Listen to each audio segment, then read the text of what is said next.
Bumi telah terbentuk sekitar 4,6 miliar tahun yang lalu. Bumi merupakan planet dengan urutan ketiga dari 8 planet yang memiliki jarak yang dekat dengan matahari.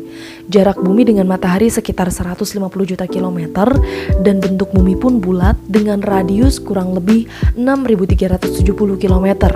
Bumi adalah sebuah planet kebumian yang artinya terbuat dari batuan. Bumi juga merupakan satu-satunya planet kebumian yang memiliki lempeng tektonik yang aktif. Permukaan bumi telah banyak mengalami proses perkembangan dan perubahan sepanjang masa.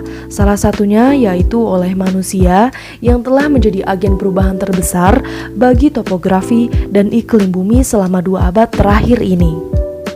Cabang ilmu yang mempelajari tentang kebumian menggunakan gabungan ilmu fisika, geografi, matematika, kimia, serta biologi guna membentuk suatu pengertian kuantitatif dari lapisan-lapisan bumi. Ilmu kebumian pun mulai berkembang sejak periode awal sains. Perkembangan tersebut menciptakan berbagai teori pembentukan bumi. Teori-teori yang berkembang pun sangat variatif pada tiap-tiap periode.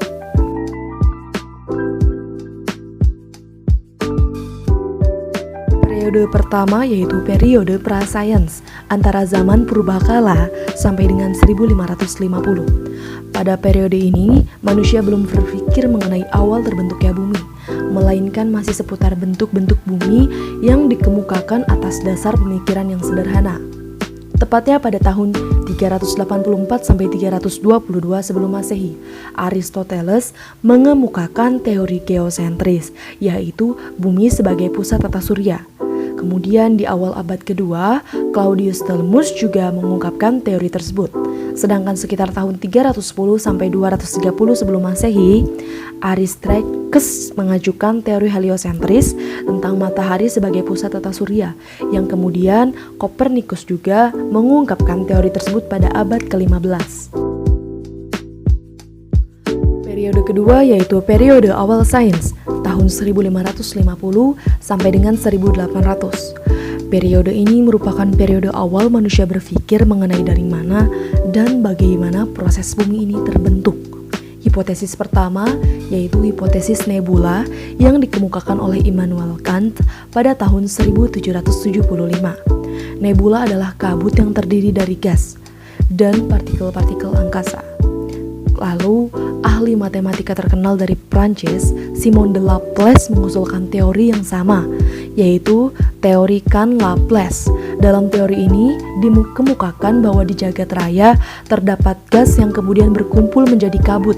Menurutnya, gaya tarik-menarik antar gas ini membentuk kumpulan kabut yang sangat besar dan berputar semakin cepat. Dalam proses perputaran yang sangat cepat ini, materi kabut bagian khatulistiwa terlempar memisah dan memadat karena pendinginan. Dan disimpulkan, bagian yang terlempar inilah yang kemudian menjadi planet-planet dalam tata surya. Periode ketiga yaitu periode fisika klasik, tahun 1800 sampai dengan 1900. Seabad setelah teori kabut tersebut muncul, kemudian muncullah teori planetesimal yang dikemukakan oleh Chamberlin dan Moulton. Teori ini mengungkapkan bahwa matahari telah ada pada awal planet terbentuk. Dijelaskan pula bahwa awalnya matahari didekati oleh sebuah bintang besar yang menyebabkan terjadinya penarikan pada bagian matahari. Akibat tenaga penarikan matahari asal tadi, terjadilah ledakan-ledakan yang hebat. Gas yang meledak inilah keluar dari atmosfer matahari, kemudian mengembun dan membeku menjadi benda-benda padat yang disebut planetesimal. Planetesimal ini dalam perkembangannya menjadi planet-planet dan salah satunya adalah planet kita yaitu planet bumi. Yang mana pada dasarnya proses-proses teoritis terjadinya planet-planet, salah satunya bumi, dimulai dari benda terbentuk gas yang bersuhu sangat panas. Kemudian karena proses waktu dan perputaran cepat, maka terjadilah pendinginan yang menyebabkan pemadatan pada bagian luar.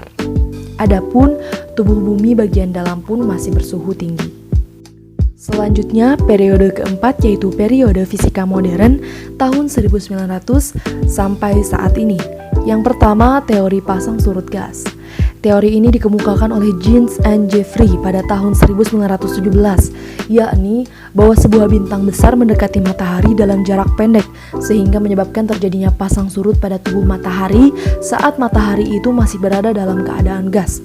Terjadinya pasang surut air laut yang kita kenal di bumi ukurannya sangat kecil. Penyebabnya adalah kecilnya massa bulan dan jauhnya jarak bulan ke bumi, yaitu 60 kali radius orbit bumi. Teori kedua yaitu teori bintang kembar. Teori ini dikemukakan oleh seorang ahli astronomi, R.A. Littleton, sekitar tahun 1930. Menurutnya, dulu tata surya kita berupa dua bintang yang hampir sama ukurannya dan berdekatan pula, yang kemudian salah satunya meledak, meninggalkan serpihan-serpihan kecil. Lalu karena bintang yang masih utuh dan tidak meledak mempunyai gaya gravitasi yang masih kuat, maka sebaran pecahan ledakan bintang tersebut mengelilingi bintang yang tidak meledak. Menurut Littleton, bintang yang tidak meledak itu adalah matahari, sedangkan pecahan bintang yang lain adalah planet-planet yang mengelilinginya. Teori ketiga yaitu teori dentuman besar atau Big Bang Theory pada tahun 1972. Teori ini berdasarkan jenis asumsi adanya massa yang sangat besar serta mempunyai massa jenis sangat besar. Karena adanya reaksi inti menyebabkan massa tersebut meledak hebat. Massa tersebut kemudian mengembang dan sangat cepat menjauhi pusat ledakan. Karena adanya gravitasi, maka bintang yang paling kuat gravitasinya akan menjadi pusatnya. Selanjutnya, yang terakhir yaitu molekul di dalam inti bumi selalu bergerak dengan sangat cepat karena suhu dan pengaruh medan gravitasi menimbulkan arus listrik yang menciptakan medan magnet raksasa yang disebut magnetosfer.